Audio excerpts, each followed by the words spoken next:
আর কবে কণ্ঠ শক্তি পাবে, আর কবে চিত্ত স্বাধীন হবে, আর কবে সিক্ত হবে হৃদয়, আর কবে শির উঠে দাঁড়াবে, আর কবে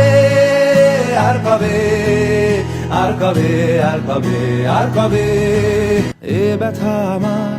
নয় শুধু একার, বিপ্লবী তিলোত্তমা করেছে অঙ্গীকার, লুটিয়েছে প্রাণ তাই ধরেছি গান, করছি প্রার্থনা বিফল না যায় সে বলিদান। আজ উঠুক জেগে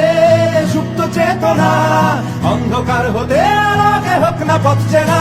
আর কবে মনটা হবে স্বাধীন, আর কবে ফের ঘুরে দাঁড়াবে, আর কবে কণ্ঠ শক্তি পাবে, আর কবে চিত্ত স্বাধীন হবে, আর কবে সিক্ত হবে হৃদয়, আর